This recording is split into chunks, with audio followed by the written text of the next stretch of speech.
तो जो भी वर्टिकल गार्डन लगाए गए हैं वो कभी कभी उन दीवारों को छुपाने के लिए भी लगाए जाते हैं। रामतीर्थ जी के समय में भी काफ़ी प्रगति हुई है, आचरण है, ना ही पैसे लेकर के टिकट की हमने बात सुनी है। मौसम अच्छा होने के बावजूद झांसी नगर निगम के लिए उम्मीद से काफ़ी कम वोट पड़ा। विधायक जी, क्या मानते हैं आप, ये वोट कम क्यों पड़ा है? मतदाता सूची में कुछ विसंगतियां हैं, जिसके कारण से लोगों को वोट की पर्चियां नहीं मिल पाई।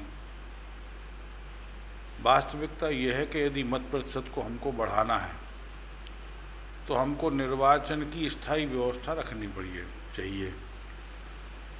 बच्चा जब से 18 साल का हो वो निर्वाचन दफ्तर में जाए, अपना मतदाता हो जाए। लेकिन चूंकि बीएलओ काम करेंगे, संडे के संडे करेंगे, तो ये प्रश्न चिन्ह नहीं है, ये सुझाव है कि मतदाता सूची की विसंगतियां यदि समाप्त होंगी, व्यक्ति यहाँ से किराएदार था, यहाँ से दूसरे मोहल्ले चला गया तो वो मतदान से वंचित हो गया। अब या तो उसी मोहल्ले में आया, उसे पर्ची वो लोग ढूंढ नहीं पाते कि जो व्यक्ति रहता कहाँ है।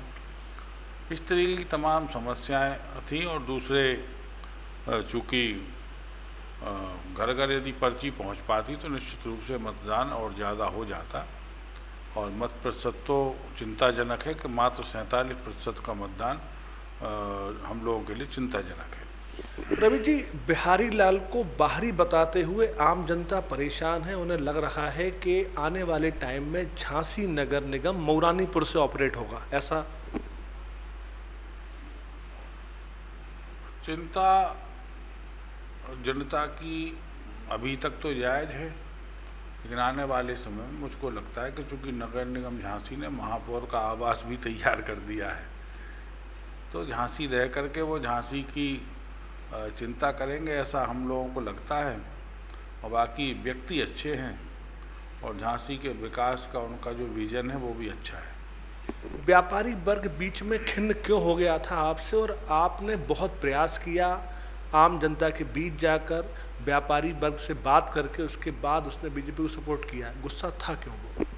देखिए, गुस्सा था या परिचय का अभाव था, दोनों अलग अलग बातें हैं। क्योंकि गुस्से का कारण नहीं था, क्योंकि किसी व्यक्ति से परिचय हो उससे गुस्सा होता है, तो गुस्से की कोई वजह नहीं थी। सिर्फ मात्र इतना था कि वो व्यापारी वर्ग जो भारतीय जनता पार्टी को मत देता है, उसका प्रचार करता है, उसके बारे में चिंता रखता है, उसका सीधा जुड़ाव प्रत्याशी से ना होने के कारण इस तरीके की चर्चाओं को बल मिला था। लेकिन जब लोगों से बातचीत की गई, उनसे संपर्क साधा गया, उन्हें एक जगह बिठाला गया, तो लोग सहर्ष भाव से पार्टी का काम मानते हुए लग गए थे। रवि जी, आप क्या मानते हैं, क्या बाहरी कहकर दबाव बनाने का प्रयास किया जा रहा है? आने वाले टाइम में ठेके लेने का प्रयास है, किस तरह दबाव देख रहे हैं आप? देखिए, ठेके पट्टे मेयर के हाथ में नहीं होते। आज उत्तर प्रदेश की सरकार ने ऑनलाइन व्यवस्था लागू की हुई है, और जो भी ठेके पट्टे हैं, जो भी चीज़ें हैं, वो या जेम पोर्टल से होंगी और या फिर ऑनलाइन होंगी। तो इससे मेयर का कोई लेना देना होता नहीं है। लेकिन चूँकि भ्रांतियाँ हैं, उस भ्रांति को इस तरीके से प्रचारित नहीं होना चाहिए। रवि जी, आप क्या मानते हैं, स्मार्ट सिटी के नाम पे बीते 5 सालों में लापरवाही हुई है? अगर हुई तो आपने उसके लिए आवाज़ क्यों नहीं उठाई?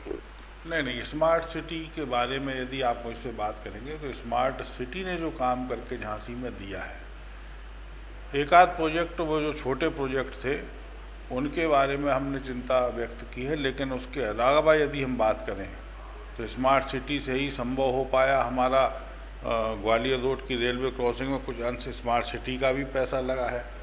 झांसी की वाटर बॉडी लक्ष्मी तालाब स्मार्ट सिटी से, हाथिया तालाब स्मार्ट सिटी से, पानी वाली धर्मशाला स्मार्ट सिटी से। ऐसे एसटीपी का निर्माण, हम पहुई नदी को बचाना चाहते हैं। पहुई नदी को बचाने के लिए आवश्यक था कि हम नालों को उसमें जाने से सीधे रोकें। उसके लिए एसटीपी बनाए जा रहे हैं, वो भी स्मार्ट सिटी से। ट्रिपल सी स्मार्ट सिटी से, तारामंडल स्मार्ट सिटी से। तो स्मार्ट सिटी ने नो डाउट बहुत अच्छे काम करके हमको दिए हैं।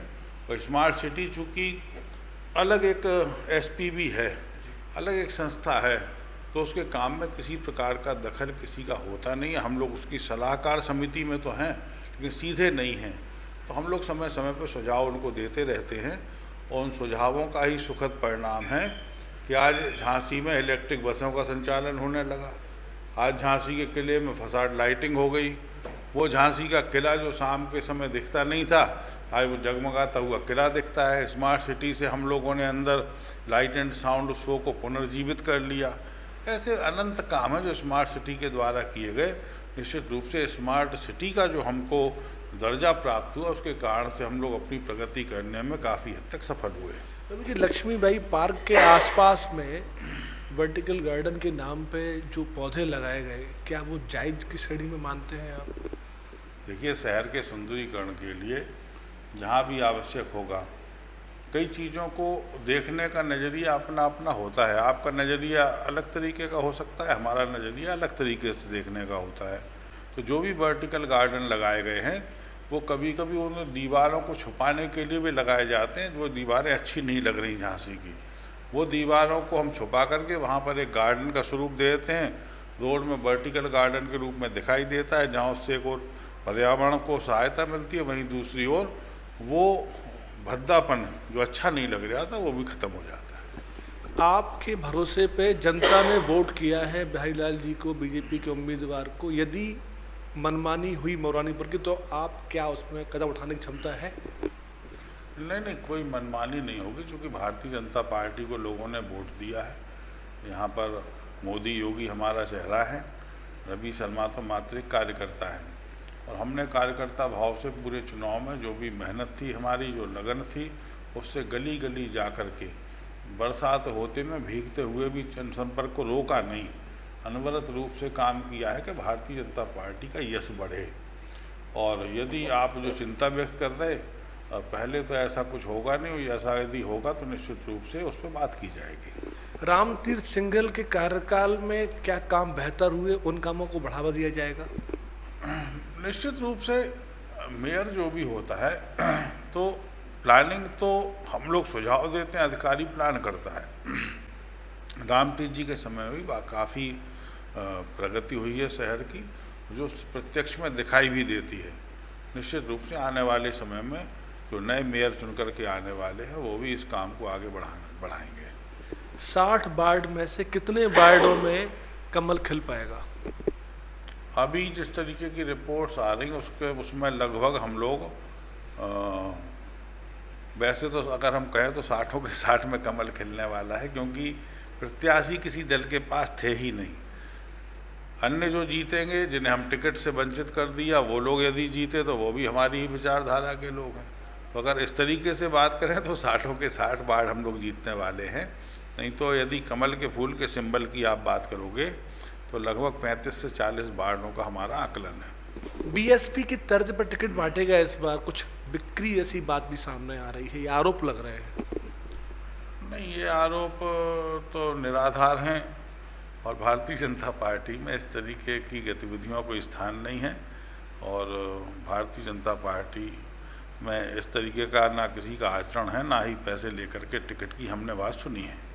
जीत का अंतर कितना रहेगा मेयर पद पे? पहले आप 1 लाख की बात कर रहे थे। चूँकि मत प्रतिशत कम हुआ है तो हमको लगता है कि 20 से 25 हज़ार वोटों में हम लोग जीतने वाले हैं। जीत सुनिश्चित है बिहारीलाल आर्य की, और मऊरानीपुर वालों की मनमानी झांसी में चलेगी नहीं।